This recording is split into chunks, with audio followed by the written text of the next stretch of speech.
Well, good morning. My name is Linda Yates. I'm the Director of Education at foreclosure.com, and I have here with me today Joe Martin. Welcome, Joe. Well, thank you. I appreciate being here. Well, we're excited to highlight you this month as part of our success story series that we have.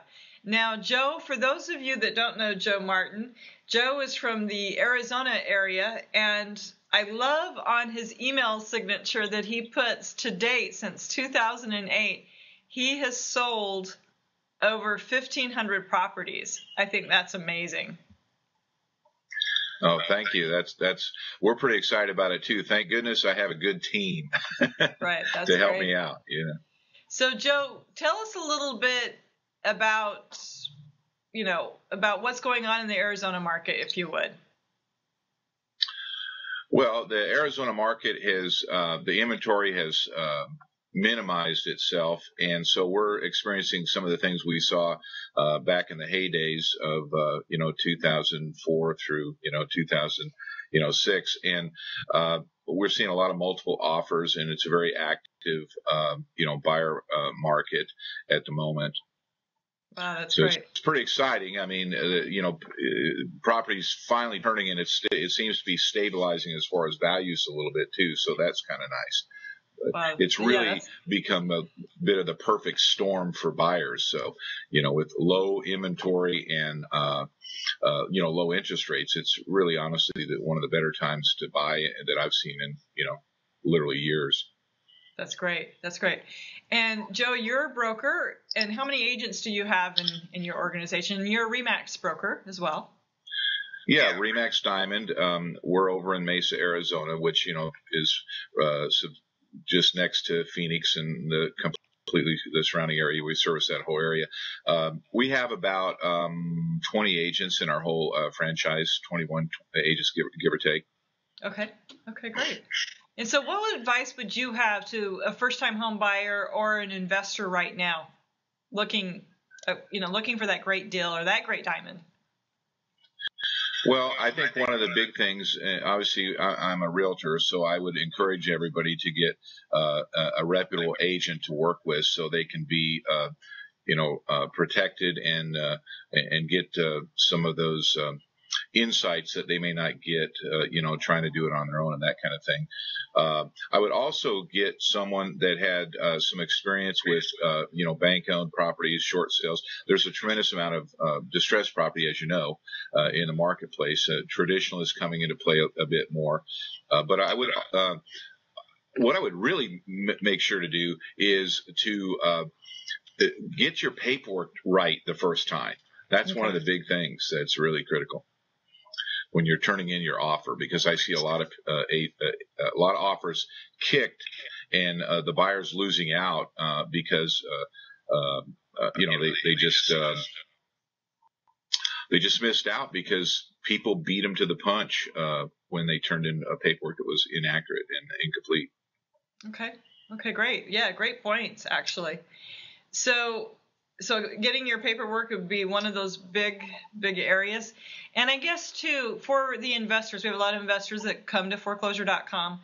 What are you seeing as a trend, or what are your thoughts with regard to a trend of more REO being released on the market? Are you seeing that in your area? Are you starting to see in other parts of the country? What's your thought? Well, the REOs, I mean, it depends upon the area that you're at. I mean, either you're still experiencing a tremendous amount of inventory. Around the country, there's different pockets that still have not stabilized as much as Arizona has. But there's still great buys here, and there still is. Joe, you mentioned an EBook to me. Why don't you share everyone what that EBook is? Yeah. Well, the EBook that we were talking about was how to get your bank-owned offer to the front of the line. And then, of course, I go on and give some tips and strategies how to win the foreclosure bidding wars as well. There's some tips and stuff in there that are really valuable. You can get those at homestyleteam.com. And it's something that would be good for, buyers. Even agents ought to read it, because I have some tips on there of some of the common errors and mistakes that are constantly made that are getting offers not accepted, mainly of which I've mentioned a few times is the paperwork. But the other thing that we were talking about that I want to mention is about being committed.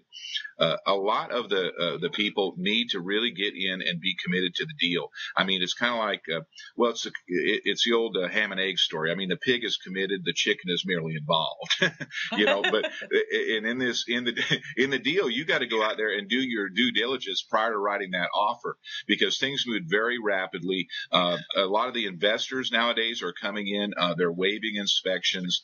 They're given non-refundable earnest money. And speaking of earnest money, that's one of let me give you a real free tip right here, and that's about earnest money. All things being equal, the offer that's going to get accepted generally is going to be the one that has the higher earnest money. I've seen people even come in with earnest money completely.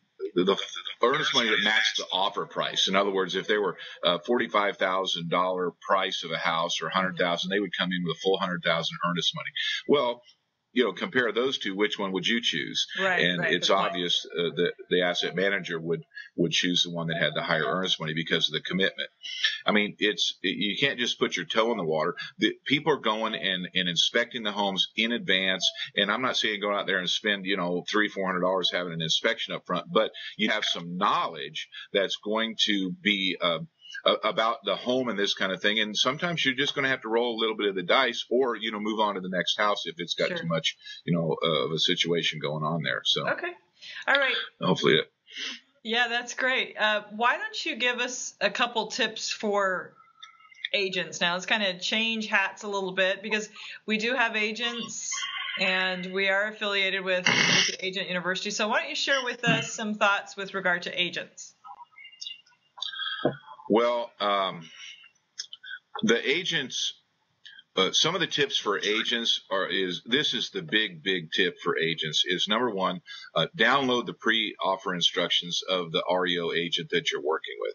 And if you're doing short sales, I mean, there's instructions there too that you need to download, and you need to read them and read them thoroughly, because there are little tidbits of information in there that if you just skim through that, you're not going to get it. And then you're going to have that problem that comes up reoccurringly. It is the missing paperwork, missing initials, missing some piece that you needed to have, whether it's a form or a certain item of some sort in the offer package that gets missed. Then that means we have to go through, and we go through all the offer packages, and then we kick them back to the agents, and then they lose out because of the delay. Mm-hmm. I mean, the early bird does get the worm here if they because when you're dealing with a good, solid, reputable agent, they process the offers very rapidly because the turnover, and everybody's graded on that contract close and all that type of thing. All right, that's great. That's great information. And it does help a lot. And just as a reminder too, Joe actually is a broker in Arizona, and he has about 23 agents. Is that right? Yeah, 20. 21? I think it's about 21 right now. 21. Okay. Yeah. All right. And then he's a part of the Remax Diamond team and has won several different awards throughout the years. And one of the things that I love about Joe is his great sense of marketing ability. And what is a marketing tip that you would share with agents?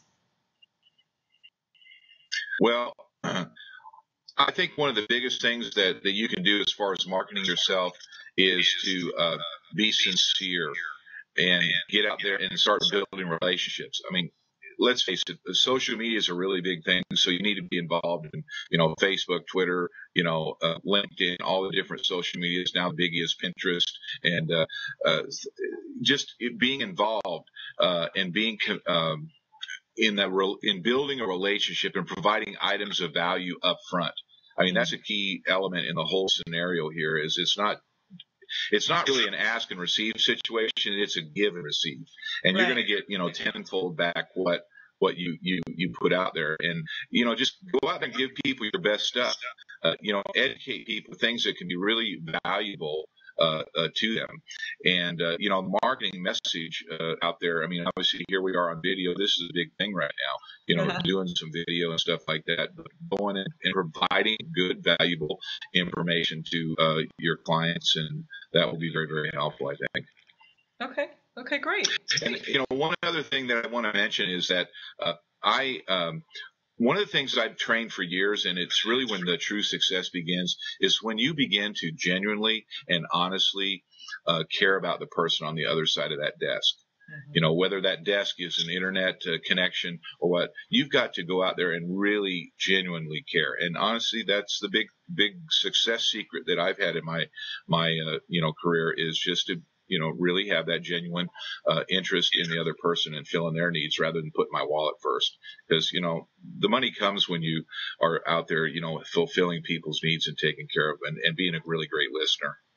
Joe, why don't you share with everyone some of what's Joe's number one hobby besides being an awesome broker? Helping others be successful. Okay. And, I love to do that. I love training. I like traveling. I like sitting around beautiful sunsets. I love to scuba dive.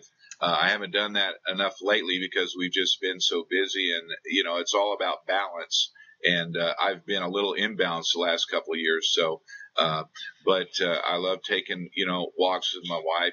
She's from Florida, so she's actually over there now and is just down in Key West, and she's with visiting her relatives there. And I'm at home taking care of the dogs, and so and keeping things held together here.